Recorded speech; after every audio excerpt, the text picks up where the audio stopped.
Welcome back, everybody. Today is Saturday, August 1st. Night one of SummerSlam is tonight.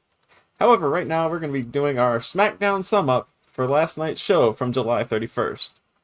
To start the night, we have Finn Balor in the ring, addressing the crowd about how hard he has worked to get back to this spot of being in contention for championships, when he is interrupted by Sami Zayn, who goes on and on about how this is finally his moment and that there has never been any justice for Sami.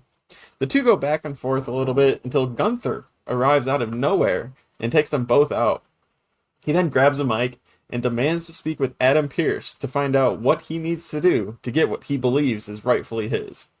A scuffle eventually breaks out between the three men, and then Nick Aldis runs out and takes the fight to Gunther, setting up their match for SummerSlam.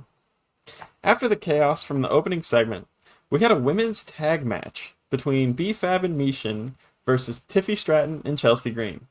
The friendship between Chelsea and Tiffy has been blossoming recently, and they wore matching ring attire again.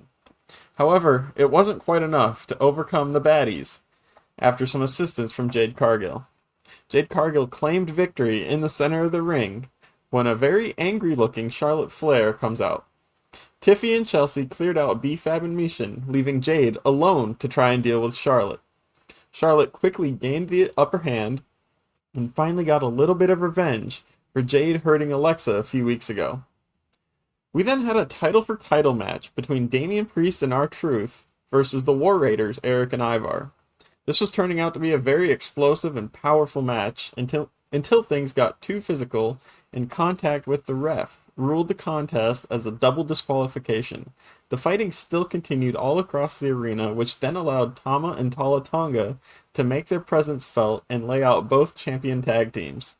As the Tongans were standing in the ring with all of the belts, they were joined by their legendary father Haku.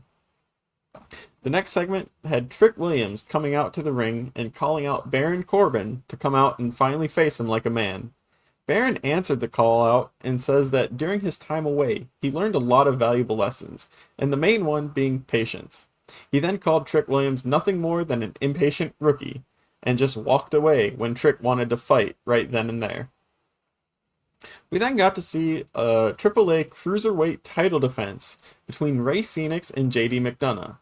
This was really a great match that had numerous interferences from Dirty Dom Mysterio, who was eventually sent back to the locker room by the official, and was then attacked by Danhausen and his mini-me's. This allowed time for Rey Fenix to hit a nasty kick off the top rope, which then transitioned into a Mexican Muscle Buster in order to take the victory and retain his title. In what has to be the shortest competitive match in recent history, Lash Legend is the final qualifier for the 5-women ladder match at SummerSlam after beating Julia in less than 2 minutes. Seriously, short match. Finally, the last segment of the night, we got CM Punk and Cody Rhodes face to face one last time before SummerSlam. They talked a lot about nothing, to be honest. A lot of talk about friendship and whether or not they could still be friends after all of this. Eventually, the talking ended and the fists started flying, and that's how the show ended, with the two superstars being pulled away from each other. And that's going to be everything for this week's SmackDown SumUp. Be sure to be on the lookout for my SummerSlam video coming out sometime on Monday. As always, my name is Easy E. This has been a Talk to the Bell production, and I'll be talking with you guys again soon.